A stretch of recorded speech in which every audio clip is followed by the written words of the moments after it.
Welcome to the Scroll Ensemble Improvisation channel.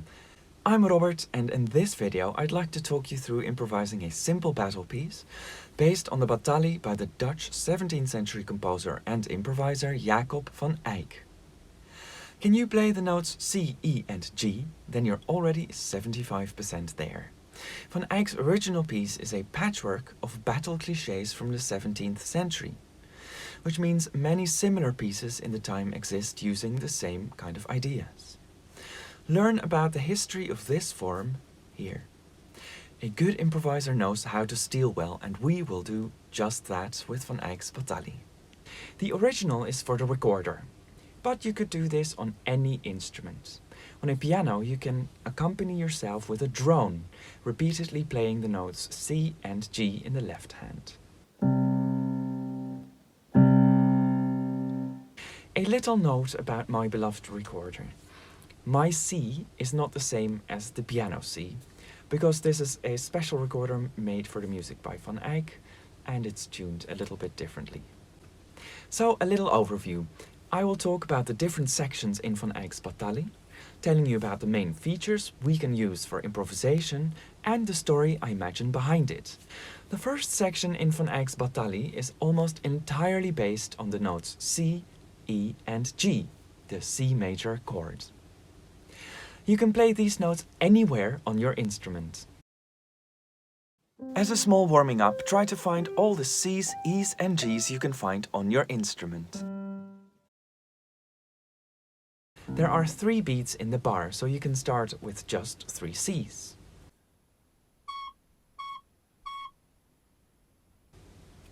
That's actually a little strange, like a branch in the air without a tree. Each motive or section has an end, which could sound like this. Perhaps we can build up a little more tension by repeating this higher, with the note E.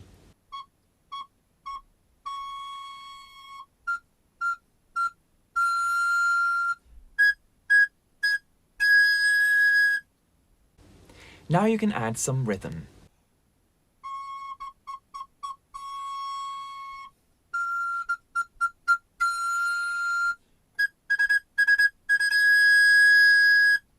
An interesting feature is that motives or segments are often played twice.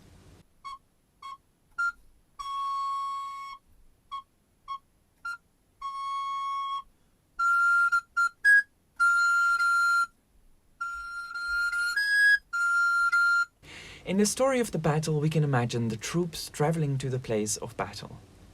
Different rhythms, perhaps signifying different types of troops. Some with horses, some with swords, you know, the ones that have all these special names, or different things that they see on the way towards the battle.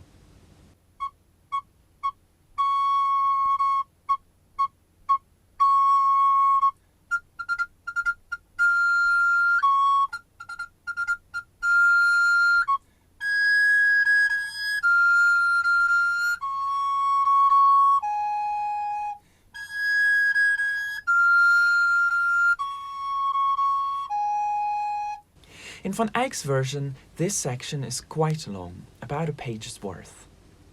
How does Van Eyck keep this interesting? Find out on our Patreon site in the link below.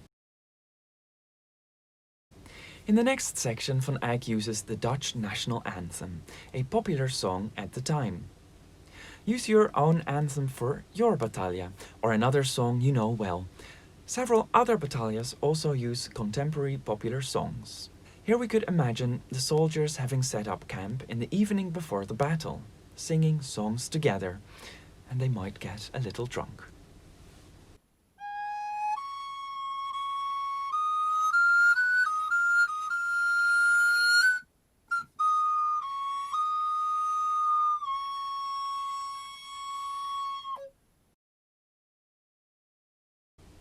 At this point, Van Eyck changes the amount of beats in the bar, the meter. So far there were always 3 beats. The next section is in 4.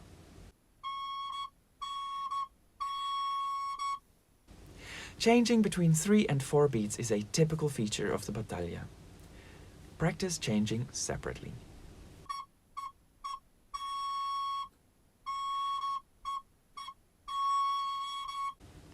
This is the simplest section. Van Eyck only uses a higher and a lower C. The higher C always being one army playing a simple rhythm, which is answered by the other army on the lower C, repeating that rhythm. We could imagine at daybreak the battling parties ready on opposite sides of an open field, for now only ceremoniously taunting each other and copying each other's moves.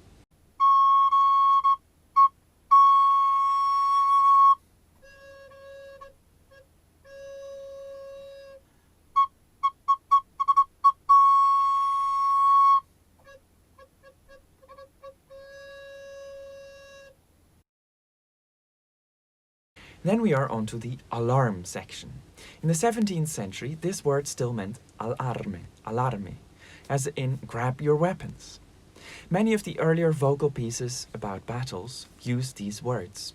So here Van Eyck introduced a new figure, 4 16th notes going up, often C, D, E, F, ending on G.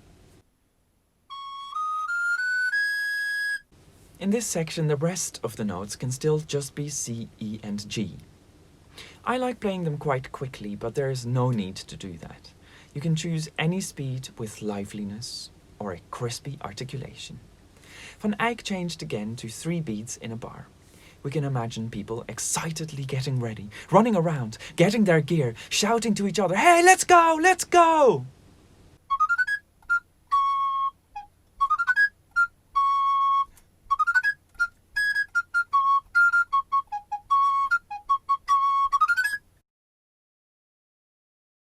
The next section is called Ik wou wel dat den krijg aanging. Well, in Dutch modern pronunciation at least. It basically means I do want the battle to go on. There are 2 other battle pieces which use this melody. So at the end you could literally play this melody. Sometimes it's nice in an improvisation to know what your end will be and to just memorize a little bit. Otherwise, you can improvise with a C, E, and G again, as in the first section, and this is also basically what Van Eyck does. Van Eyck finishes with a wonderful flourish. This kind of figure can also be found in Bieber's now more famous Battaglia. We could imagine this is the actual battle, as up until now it has mostly been about the preparations. The final flourish tying the piece together in great activity. The positive ending implies that our side has won, but this is not always the case in other battle pieces, and perhaps also not in your Battaglia.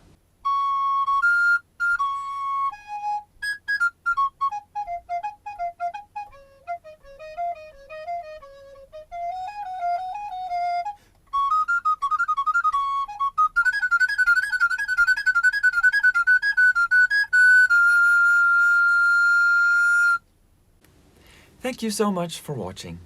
On Patreon, the learning continues. We find a simple way to use a motif like a Lego block, recombining and reshaping it in a typical Renaissance way.